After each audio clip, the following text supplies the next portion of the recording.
El siguiente episodio es presentado por Leader Energy, soluciones de energía solar y GLP.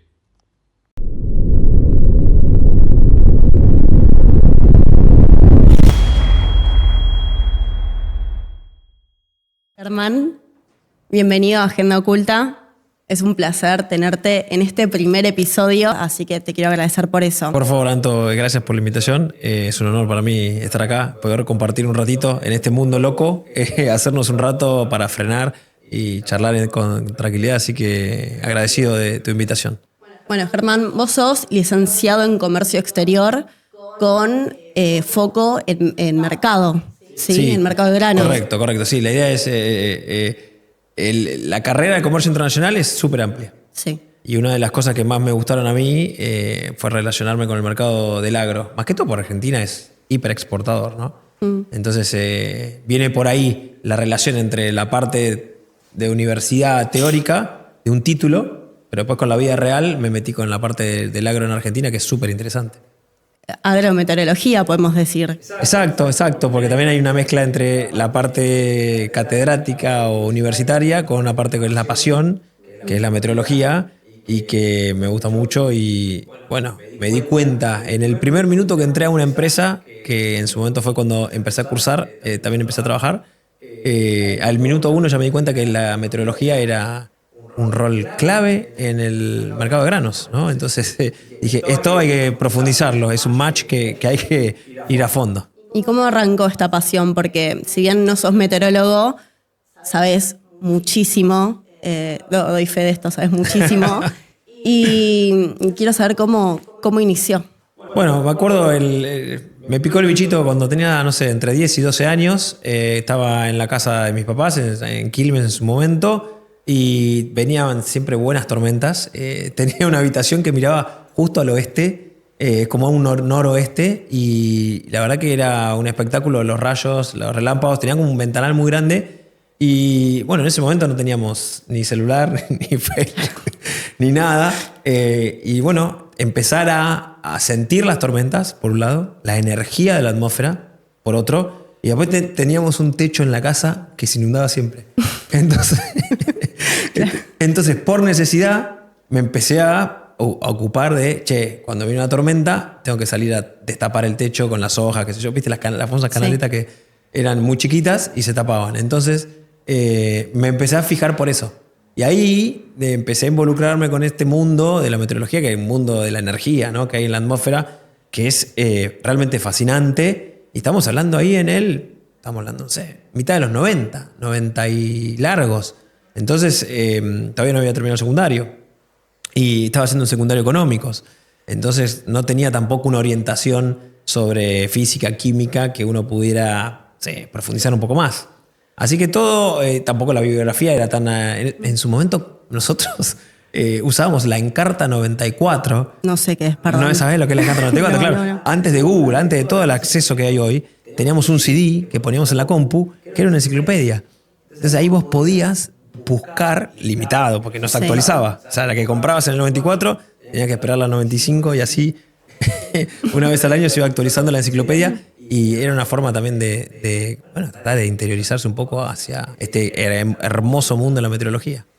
Me acuerdo una vez cuando Germán me dio en su momento un librito de meteorología para que aprenda todo, porque si yo alguna vez fui la chica del clima, fue gracias a este hombre. Y en ese momento que íbamos a un café muy conocido en Buenos Aires, que me dabas las clases, me contaste que tu casa estaba ubicada estratégicamente para poder ver el río y las nubes. Así que es una pasión que trasciende. Sí, me acuerdo cuando ahora me mudé, y estoy un poco... Lamentablemente me tuve que mudar, pero porque necesitaba más espacio. Y estoy en un 6º piso, pero mira al oeste con ventanal. Antes estaba en un 16 con mirada al oeste, que era realmente extraordinario, ¿no? Las cosas que he visto ahí no las he visto nunca. Es como estar en el medio del campo, pero en la ciudad, ¿no? Te permitía tener esa vista abierta hacia el horizonte, y hoy del otro lado teníamos el río. Entonces ahí, si había algún lío, generalmente las tormentas vienen de oeste a este, y terminás, si tenés gracias a Dios, ¿no? Tenía el departamento que miraba para los dos lados, podía ver la tormenta cuando venía y después la tormenta cuando pasaba y se iba para los amigos de Uruguay.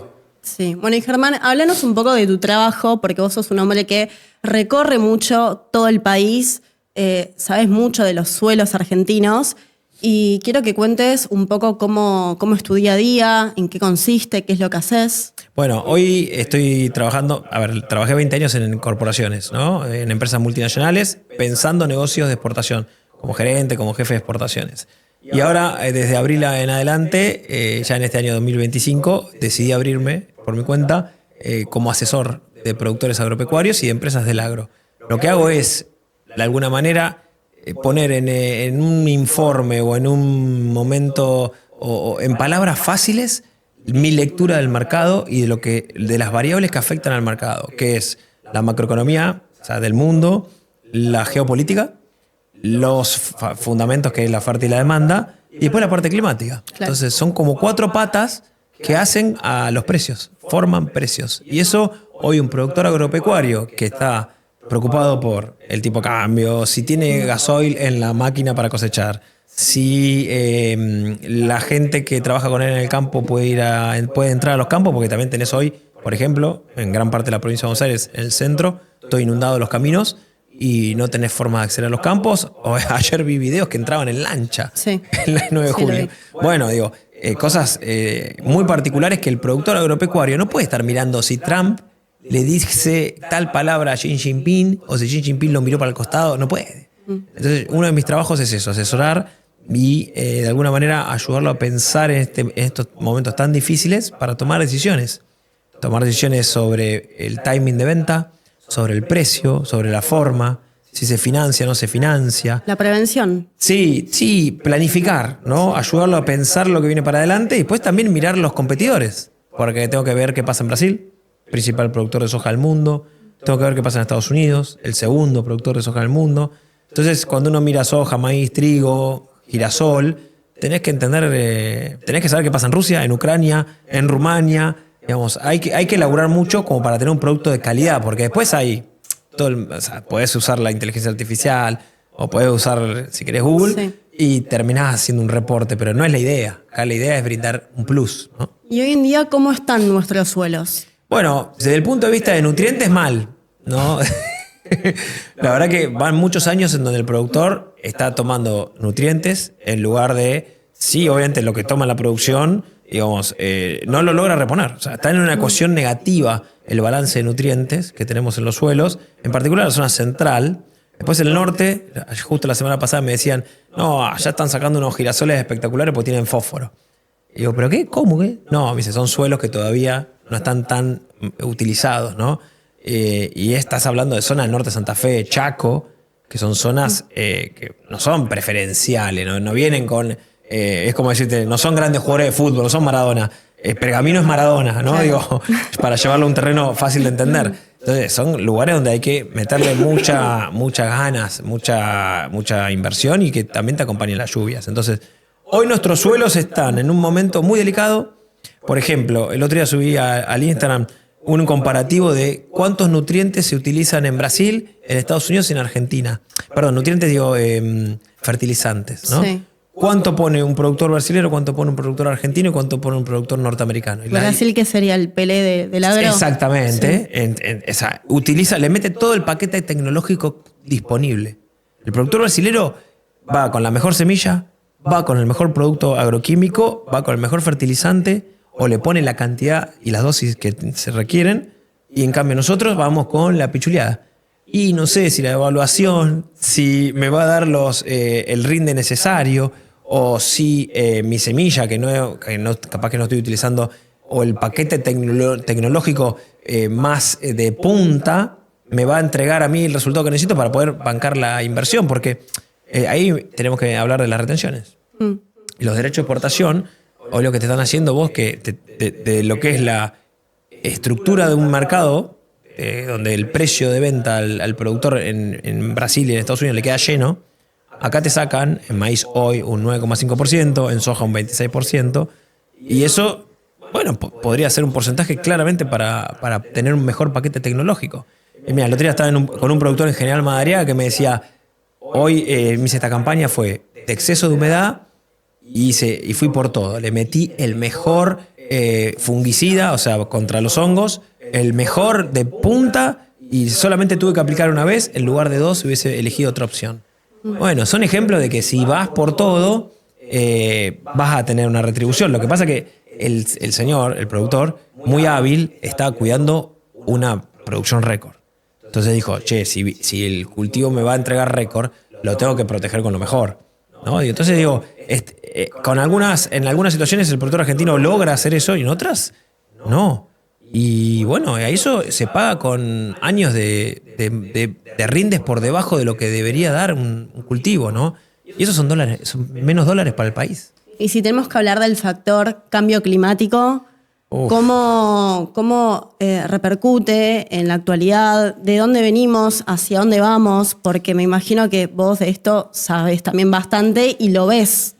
Sí, bueno, acá es muy loco, ¿no? Lo que sucede, porque creo que el ser humano reacciona por lo que ve o lo que siente, ¿no? Digo, si vos ves que a alguien están golpeando a alguien en la calle, o sea, tratás de solucionar, te pones mal, qué sé yo.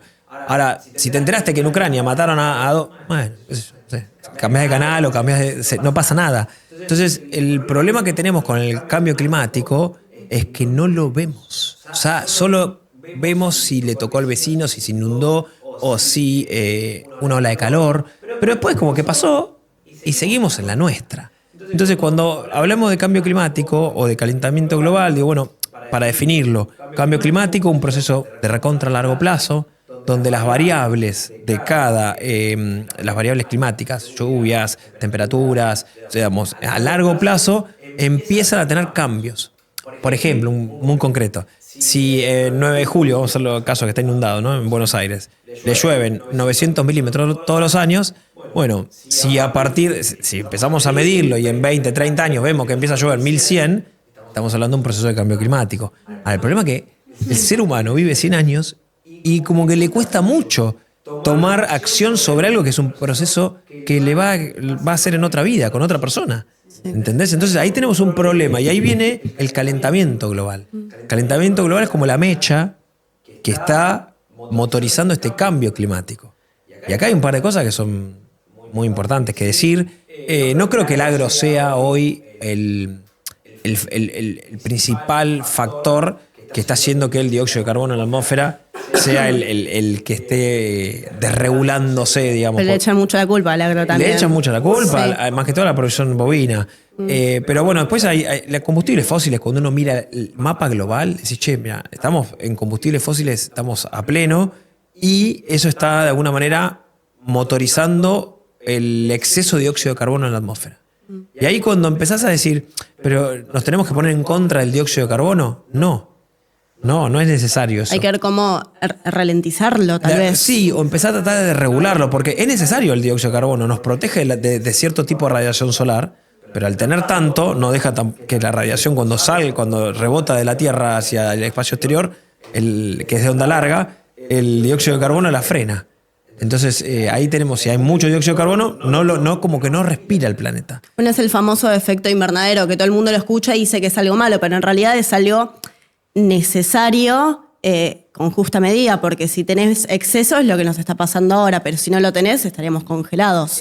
Quiero imaginar. Sí, es así, como vos decís, tal cual. Como todo, para mí la Tierra es un sistema que está en caos, pero con cierta regulación. El problema es cuando ese caos no se empieza a regular, porque cuando vos mirás la atmósfera es un fluido. Y la atmósfera está en permanentemente movimiento. Tenés un huracán, la semana pasada tuvimos el huracán Melissa, después acá no sé, en la otra zona tenés una sequía. Digamos, empezás a regularte con caos. El problema es cuando eso ya no se empieza a regular más por sí solo. Y lamentablemente la atmósfera es algo que no vemos con los ojos, salvo cuando hay una nube, o cuando hay un rayo, o cuando llueve, la sentís. Pero si no, está ahí y uno ve transparente, pero en realidad están pasando un montón de cosas ahí arriba. Y como el ser humano tiene que tomar acción sobre eso, lamentablemente al no verlo, es como que no pasa nada. Para el ser humano a pie, ¿no? Digamos, no pasa nada. Y en realidad están pasando un montón de cosas. Mirá, venía leyendo sobre el permafrost, o creo que es permafrost o permafrost.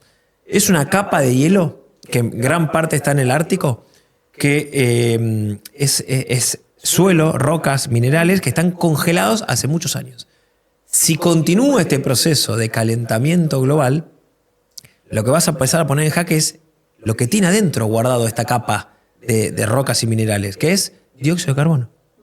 Imagínate esta situación. Vos ya estás pasado de dióxido de carbono en la atmósfera. De repente empezás a subir la temperatura global, que eso está sucediendo y acá, digamos, son datos. ¿Viste? Porque hay gente que te dice, este proyecto HARP, que no sé qué. Acá son datos. Está todo más caliente que lo normal, los océanos y los suelos, y estamos a una velocidad muy preocupante. ¿Por qué? O sea, y después tenés otra cosa que también me gustaba discutir con vos, es, hay muchas corrientes que dicen, esto es un proceso natural de la Tierra. Te iba a preguntar eso. Bueno. Porque hay muchos negacionistas. No me quiero meter en la parte política, pero sí tenemos un mandatario que cambió su discurso. Al principio lo negaba, después redireccionó y dijo que no es que no exista el cambio climático, sino que hay etapas en la Tierra. Entonces, esto sí es una consulta. ¿Cómo hablamos de estas etapas? Porque ha pasado la niña, ahora en qué estamos, en niño, en No, niña, ahora ¿en qué tenemos estamos? una niña en camino, sí, sí. Bueno, entonces, ¿a qué le debemos? ¿Existe o hay etapas? Bueno, en principio, para encarar el tema, sepamos que los seres humanos en la Tierra somos nada mínimo en el historial, ¿no? Entonces, la información creo que es inconclusa y la ciencia está trabajando a pleno para tratar de encontrar alguna explicación o alguna cosa, alguna secuencia lógica. Lo que pasa es que el estudio no es tan abarcativo. Ahora, cuando vas a ver sobre estos fenómenos que vos me estás hablando, yo lo que estoy viendo es que, a ver, si los mandatarios o representantes, ¿no? o figuras públicas de gran envergadura hoy están diciendo que esto no existe, bueno, hay que ver qué hay detrás, ¿no? También, digo, porque si hoy el sistema de consumo humano del capitalismo, digamos, necesita consumir combustibles fósiles para, obviamente, motorizar, dar energía y distribuir calor, pues, en modo de estufa, digamos, ¿no? Pero digo, generar energía para que el ser humano pueda pasar esos momentos de tensión en los inviernos, en donde sea. Y después también tener el tema de transportes, ¿no? Digamos, hoy hay una moda de los híbridos, de los autos con nitrógeno, en algún momento que puede llegar a venir. Pero digo, en el fondo, vos lo que estás teniendo es un calentamiento desde la época de la Revolución Industrial que no para, y cuando vos lo comparás con el ciclo normal de la Tierra, puede ser. Sí, claro, existe ese ciclo. Hay momentos, décadas y años de ciclo de 100, 200 años que la Tierra está más caliente que lo normal o que está más fría que lo normal. El problema es la velocidad que estamos teniendo este proceso ahora. Y ahora estamos en los últimos 50 años a una velocidad que es descomunal. Descomunal. Mi miedo es que si esta capa del Ártico, que está en Siberia, que está en Alaska, digamos, es muy larga, empieza a perder frío, o sea, empieza a descongelarse. Si nos llega a liberar parte de ese dióxido de carbono que está ahí, tendríamos no solamente emisiones por parte del humano, sino emisiones por parte de la misma Tierra. Y ahí para mí es como un proceso de muy difícil retorno. ¿Y en cuánto puede llegar a pasar esto? 50, 100 años. Si vamos a esta velocidad, lo que se estudia, recién venía justo leyendo una nota de un portal norteamericano muy famoso que hablaban que científicos fueron a estudiar, van una vez al año a tomar muestras en Alaska y empezaron a notar que la cantidad de dióxido de carbono en esta capa, en las capas superiores del permafrost, está cada vez más concentrada y más alta. Entonces, es un fenómeno que está en vivo. El problema es que no lo vemos. Y no lo vamos a ver hasta que pasen cosas. Acabo de terminar de leer el libro de Bill Gates, Cómo evitar un desastre climático, y habla de un número que me parece una bestialidad. Habla de 51.000 millones de toneladas anuales de emisiones de gases de efecto invernadero. No, ¿Cómo? No, es inmedible. ¿Es verdad esto? Sí, bueno, también cuando uno tira esos datos, también hay que ponerse al otro lado de una persona y dice, ¿y esto qué es? Sí. ¿Cómo entiendo esto? Estaba la explicación de cómo llegó ese cálculo, pero bueno. Sí, lógico, pero Sí. es como decís, trillones de toneladas en el aire. ¿Cómo tomás conciencia de lo que significa ese número? Muy difícil, muy difícil. Bueno, en la nota que yo te mencionaba, el permafrost decían que había metido, o sea, dióxido de carbono embutido ahí, o sea, o congelado ahí, 1.4 trillones de toneladas.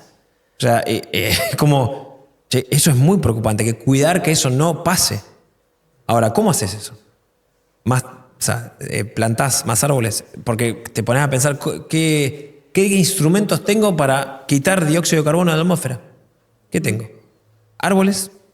Hay un par de filtros o de una especie de plantas que filtran aire y encapsulan el dióxido de Hay carbono. hasta nubes que le ponen sal. Bueno, O sea, hay de todo, la verdad, sí, pero... la sembrada de nubes es un tema. Sí. Es un tema. En cada publicación que hago en Instagram aparecen los Sí. sembradores que yo cuando a veces pierdo las ganas, pero siempre trato de contestarle y decirle, mirá, la nube que apareció, vos que estás en San Luis y que decís que fue un avión, la nube que nació ahí viene de un fenómeno que está en el Océano Pacífico o de una baja presión en las Islas Malvinas. Digamos, no tiene nada que ver con el avión que pasó. Pobrecito, dejá lo que hace Santiago, Buenos Aires, ¿viste? Sí. Y te mandan ahí la foto de, mirá, me los están rociando. No, digo, la gente, ¿por qué piensa que nos están rociando? Porque lo ven. Si no lo ven, si no viesen que el avión tira, porque simplemente condensa, y a veces que condensa y a veces no condensa, no dirían nada, pero como queda la estela, ¿viste lo que es el ser humano?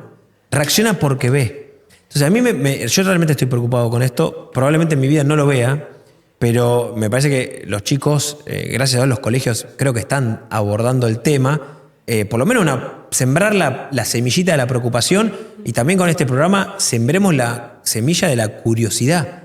Que cualquier persona que esté viendo esto y termine esta charla se meta, investigue y que se involucre a ver cómo puede cambiar desde su vida cotidiana mínimos hábitos para poder de alguna manera ayudar a que el proceso sea un poco más lento. Yo te invito, Anto, si vos mirás la anomalía de temperatura del agua de los océanos, te querés morir, ¿eh? No, o sea, los océanos en el 90% están mucho más calientes que lo normal. Y los océanos cumplen un rol fundamental para la distribución de calor. Son como una heladera. Viste que la heladera tiene todo un sistema, o sea, vos pones digamos, tus cosas ahí dentro de la heladera y sabés que va a estar a 3-4 grados. Bueno, en la parte superior de la heladera va a estar un poquito más caliente que lo de abajo. ¿Por qué? Porque el frío es más pesado y tiende a ir para abajo que el calor. Entonces, el mundo hoy, cuando vos mirás el planeta Tierra, tiene los polos congelados y el centro bien caliente. Bueno, los océanos permiten recircular el aire, permiten que el aire caliente de la zona central se mueva hacia los polos y de los polos vuelva a hacer eso. Si se derriten los polos y tenemos un tema con la salinidad del agua en los océanos, bueno, muy probablemente la velocidad de la circulación del agua, por diferencia de densidades, porque el tema del salado y dulce, se haga más lento. Y si se hace más lento, recircula más lento eso. Y eso es re preocupante, porque le estás quitando ya el enfriamiento, o que de alguna manera la Tierra se defienda por los océanos, y le estás quitando por la tala de árboles y por la caída de los bosques, le estás quitando la otra herramienta natural, que es justamente la captura de dióxido de carbono, ¿no? Entonces me parece que la estamos atacando por los dos lados y, bueno, nos va a dar tarde o temprano. A ver, el huracán Melissa, que siguen diciendo que es HARP, tarde o temprano es parte de esta dinámica de descontrol que hay, ¿no? Y cuando yo digo todo esto para bajarlo a tierra, y tal vez la otra persona que está mirando dice, pero a mí qué me importa el dióxido de carbono, en qué lo puedo ver reflejado, qué me va a afectar más allá de los fenómenos tal vez más intensos y más frecuentes que estamos teniendo. ¿Cómo se ve reflejado? ¿Qué va a aumentar el agua de los mares? ¿Nos vamos a morir ahogados? ¿Nos vamos a morir sin agua por sequías? ¿En qué se ve reflejado todo esto? Bueno, es interesante lo que decís, porque es una manera de concientizar, ¿no? De bajar a tierra todo esto. Hay estudios de que hablan de ciertas partes de los continentes, las partes bajas van a empezar a quedar bajo cierta tensión con el mar, o el mar va a tender a subir metro y medio. Ahora el tiempo, viste, no va a pasar mañana, entonces es como que, bueno, sigo. Falta. Exacto. Después vamos a estar con las olas de calor o olas de frío. Digamos, cuando uno mira los fenómenos que vienen sucediendo, además de que todos tenemos un teléfono móvil que nos permite capturar, si viste algo en el cielo, estás en medio de la nada, capturás, de repente te transformás casi en una estación meteorológica o en un reportador meteorológico, porque vas a poder transmitir lo que te pasó. Pero están sucediendo este tipo de fenómenos cada vez más violentos. De repente que vos... O sea, yo me pongo a pensar acá en la ciudad de Buenos Aires y generalmente cuando viene lluvia viene como, da la sensación que viene bravo. No es que como antes, bueno, va a llover 20 milímetros, tranqui, una lluviecita tranqui.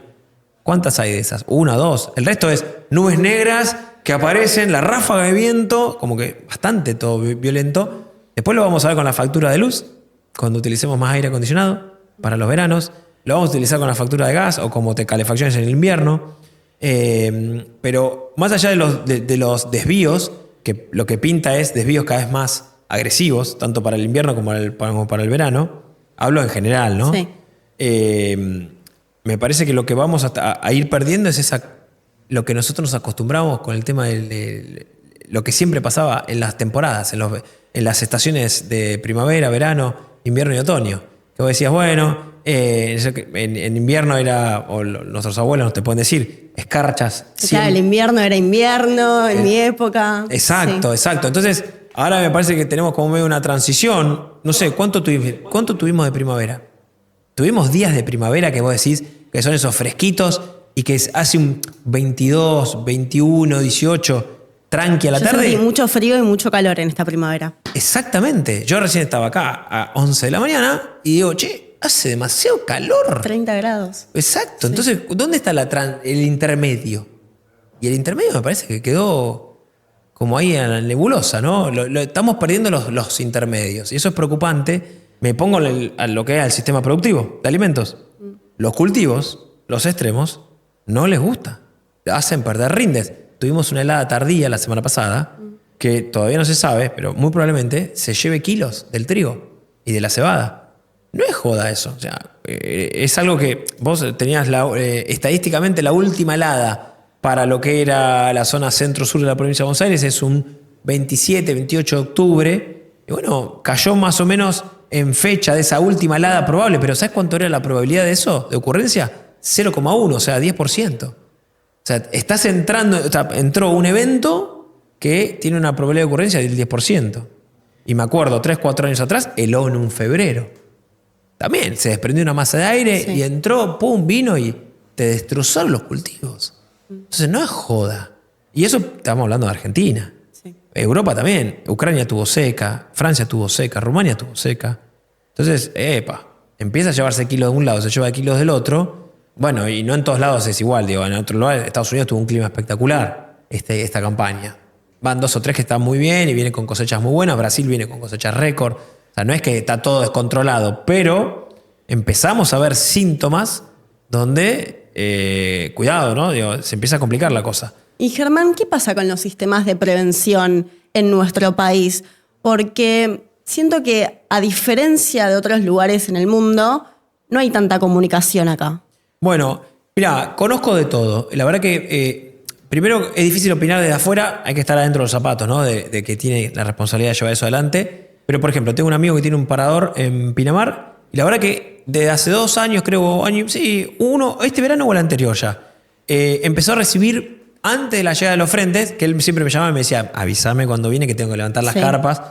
Él empezó a recibir, por parte de la gobernación, empezó a recibir mensajes muy interesantes, porque me los reenvía, y están bien hechos. Y parece que están muy bien hechos, que hay prevención. Se nota ahí que, se está laburando. Ahora, eso es en el verano.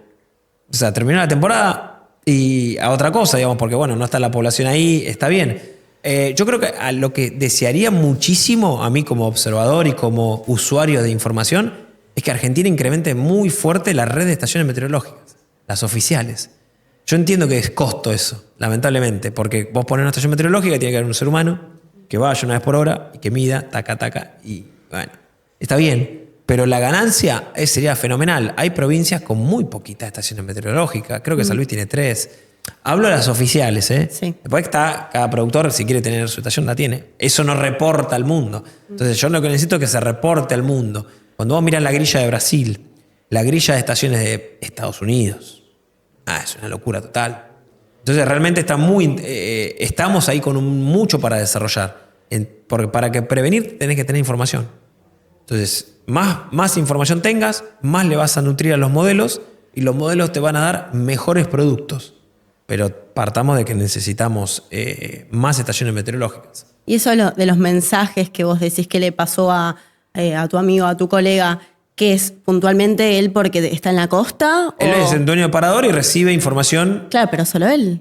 Bueno, supongo que los guardavidas que están ahí trabajando, que hoy en día, a raíz, ¿te acordás que hubo casos de muerte por rayos? Sí. Bueno, cada vez que se acerca una tormenta, los guardavidas tienen la obligación de poner la bandera con el rayo.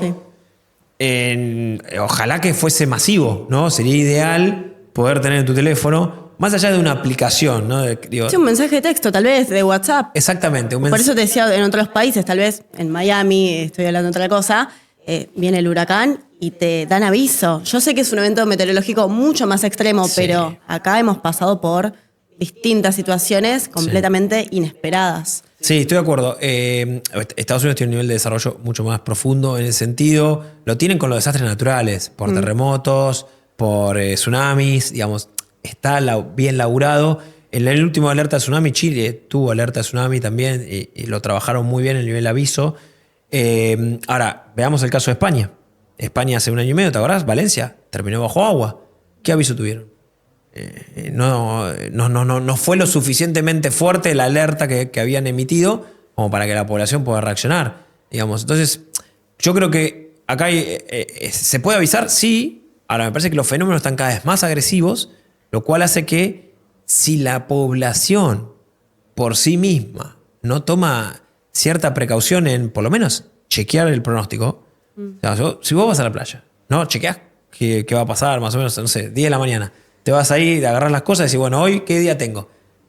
Sería ilógico que alguien vaya a la playa sin mirar un pronóstico. O simplemente que va a tomar sol bueno, no. Tiene que haber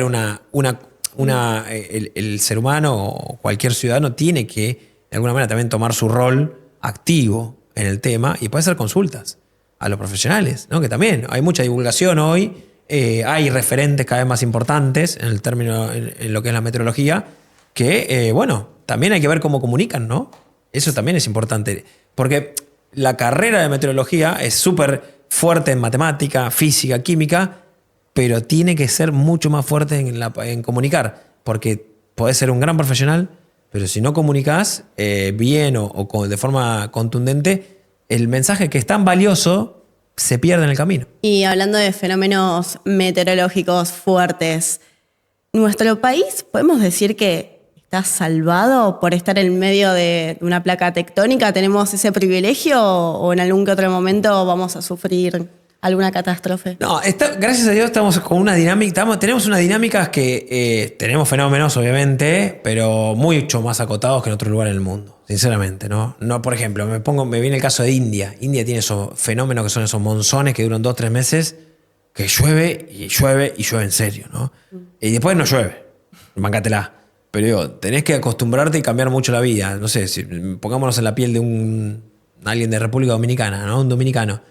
Son 6 meses donde no sabes si le va a pasar un huracán por encima. O sea, vivir con eso en la cabeza, de repente es, miro, capaz que en una semana tengo que evacuar. Bueno, no es tan sencillo. Es divino el lugar, está buenísimo, pero te la regalo, ¿no? Ahora, si uno va a tomar vacaciones y te vas a ir en la temporada que es baja y no hay huracanes, súper. Te puedes comer alguna lluvia o algunos chaparrones, pero no pasa nada.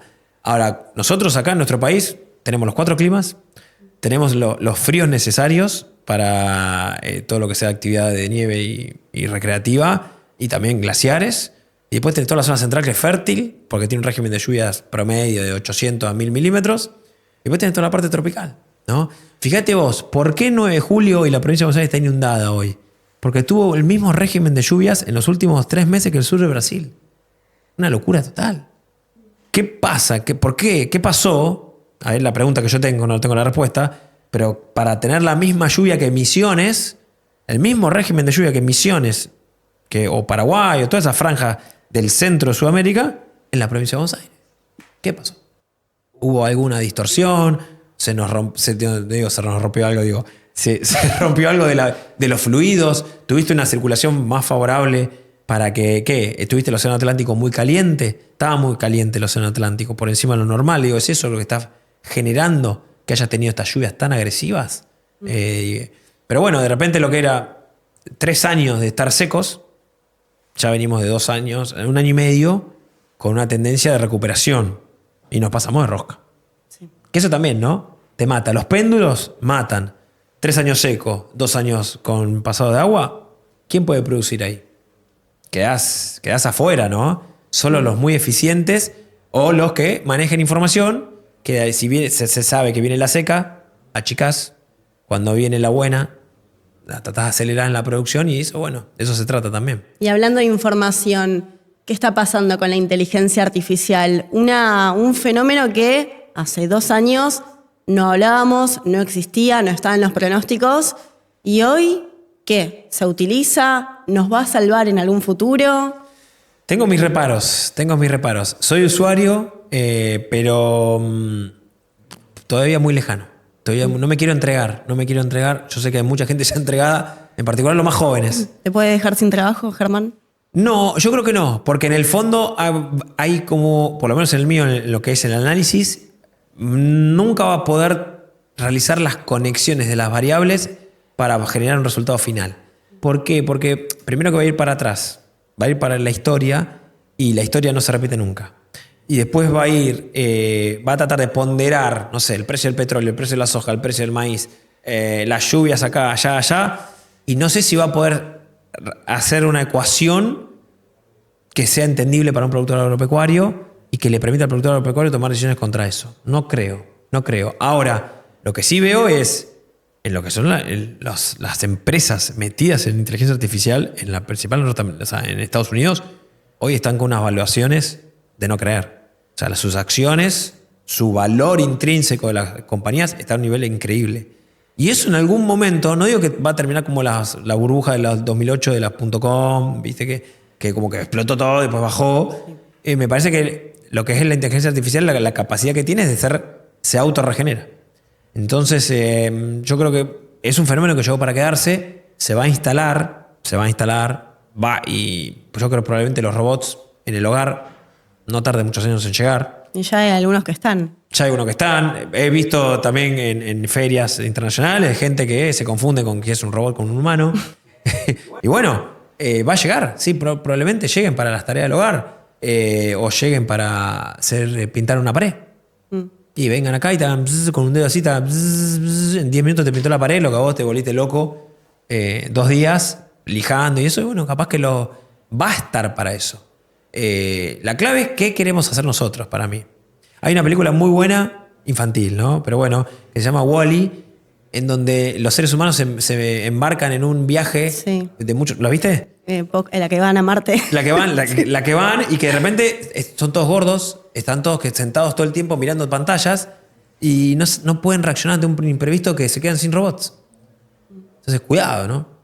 Cuidado. Porque si el ser humano utiliza la parte negativa de la inteligencia artificial, que es quedarse quieto, achancharse y no pensar, y fuimos. Está pasando un poco eso. Sí, eso sí. Sí, están delegando mucho la inteligencia artificial y ya...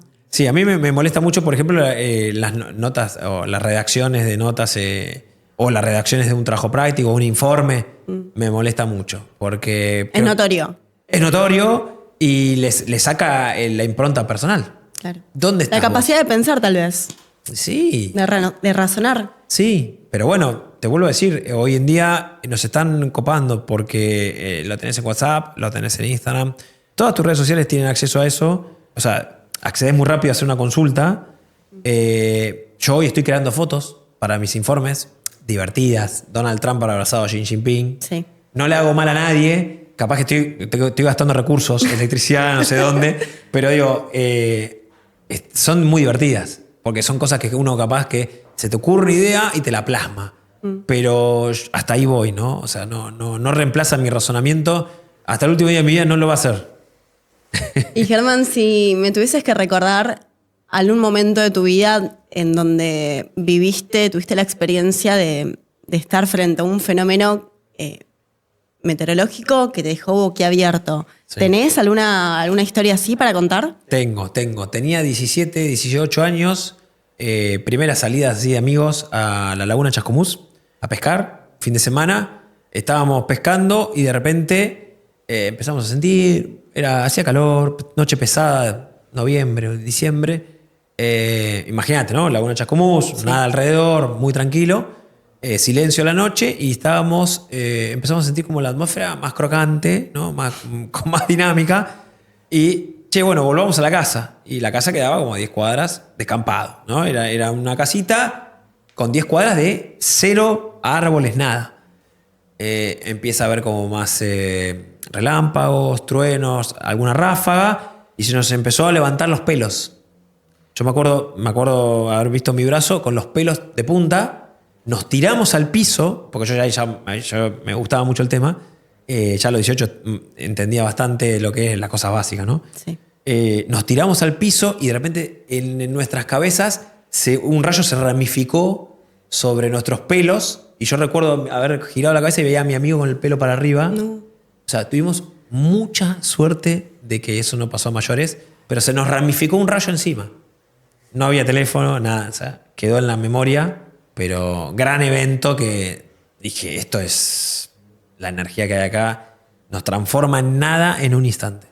¿Y te acordás o por lo menos el único que he vivido, el fenómeno de hace 2 años, un 18 de diciembre habrá sido, que hubo un tornado acá en Buenos Aires? ¿Un tornado? Un tornado, le podemos decir, y que tiró todos los árboles. Ah, sí. Fuertes lluvias, se inundó todo. Sí. Recuerdo mucho también en las inundaciones no me acuerdo qué fecha fue, pero Galerías Pacífico, ¿verdad? Sí.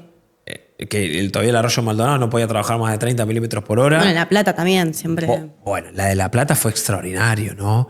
Pero ahora lo de La Plata también se dio que fue un núcleo de tormenta en La Plata que vos decís, ¿cómo puede ser? No sé, pero pasó, y que no se movía. Porque las tormentas tienen eso también. Las tormentas se desplazan, se mueven, es aire, ¿no? Que se va moviendo de un lado para el otro. Ahora, si la tormenta no se mueve, por X motivo, que puede pasar que se desplace poco o nace en el mismo lugar y se queda mucho tiempo en el mismo lugar, tenés un problemón. No hay ciudad en el mundo que pueda trabajar más de 40, 50 milímetros a la hora. No bueno, en hay. Bahía Blanca pasó. Bahía Blanca también. Este año. Exactamente. Sí. Bueno, empezamos a sumar y tenemos Bahía Blanca, La Plata, Ciudad de Buenos Aires, y hay un montón más que seguramente no sabemos. Recuerdo el año pasado en algunas ciudades, Salta, viste, todas esas zonas que los ríos estaban secos y de repente cayó, pero no es que cayó un poquito, cayó a un nivel descomunal que cuando viene bajando el agua por los ríos que estaban secos, se llevó puesto un puente de tren, así de la nada. Entonces, estamos en momentos muy delicados, y va a seguir pasando. Yo no estoy seguro que va a seguir pasando. Porque si cada vez hay más combustible en la atmósfera, que es este calentamiento global, bueno, es al caer, es cuestión de suerte. Si te toca, no te toca, te tocó más tranquilo, le granizó al de al lado. Pero si no le graniza a vos, le granizará a un familiar, le granizará a un amigo, y a alguien le va a tocar. Problema que te vuelvo a decir, tenemos 1000 problemas antes mucho más importantes que resolver, pobreza, etc. Y al no verlo, ¿dónde pones en tu lista de prioridades? Si hay algo que no lo ves, ¿dónde lo vas a poner? No lo ves, pero está. Existe. Y cada vez está más presente. Sí, existe y cada vez va a ser un problema. Este año tuviste 3 huracanes, más de categoría 3. Hace mucho tiempo que no pasaba eso en la cuenca del Golfo, digamos, en la cuenca del Caribe. Y los 3 los tuviste más que todo uno al principio y los otros 2 sobre el final, ¿no?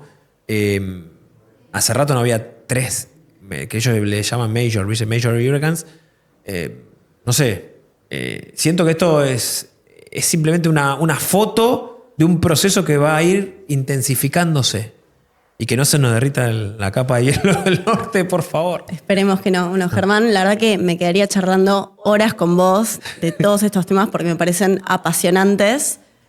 Y bueno, antes de despedirnos, me gustaría que digas alguna reflexión, algún mensaje tal vez esperanzador que podamos compartir. Bueno, te agradezco nuevamente la invitación. Ha sido para mí un honor estar acá. No sé, siempre me pareció interesante que... 2 reflexiones. Con la vida cotidiana nuestra. Cuando salís a la mañana, ¿qué hace la gente? De los encargados de los edificios. Que no tengo nada contra los encargados. Pero ¿qué hacen los encargados? Cuidado con ese gremio. Por eso. Encargados y encargadas. Les encanta baldear. Sí. No es que les encanta. Quieren hacer su laburo y está buenísimo. Ahora, cuidado, porque si sumo la cantidad de edificios que baldean a las 7 de la mañana y la cantidad de horas de agua que salen de ahí, es impresionante. Realmente impresionante. Después, las terrazas. no digo que haya un subsidio del gobierno, ya con eso meternos en otro quilombo, pero las terrazas, ¿podrían ser más verdes? ¿Podríamos intentar tener terrazas más verdes? Y tener una huerta comunal, qué sé yo, no sé, digo. Sí. No para comer, porque capaz que es más complicado, ponernos todos de acuerdo, pero pastito verde. Pastito. Mira, Hubo propuestas, pero el tema es la gente que después se afanaba todo. Bueno, muy probablemente. Aparecen los bandidos, me voy de una terraza a la otra y me voy llevando un choclo o un tomate, pero aunque sea una capa verde para poder de alguna manera amortiguar. Lo que pasa es que, bueno, tenés edificios viejos y todo, pero sí la cultura de tener la vereda lavada, yo creo que tenemos que plantearnos que si queremos seguir con eso, ¿no? Vuelvo a repetir. Primero la pobreza, primero un montón de cosas. Sí. Ahora, si me sacamos todo eso de lado, no la vemos mal la vereda. O la vemosla con un balde. Pero dejar la manguera corriendo como si fuera... ¿Va a haber una guerra por agua, Anto? Sí. Muy probablemente. Están por atacar Venezuela ahora con petróleo. Por eso, y después tenés los minerales raros, las tierras raras, todo eso. Bueno, están todos aquellos que dicen que se van a venir al sur del país para prevenir. Somos un país que uno de los últimos reservas de agua dulce del mundo. Y fuerte reserva de agua dulce del mundo. Junto a Chile del otro lado también, ¿no? Cuidémosla, pero vuelvo a decir, como nadie lo ve, corazón que no ve, corazón que no siente. Así es. Bueno, Germán, te agradezco mucho por este tiempo y fue un placer entrevistarte. Gracias a vos.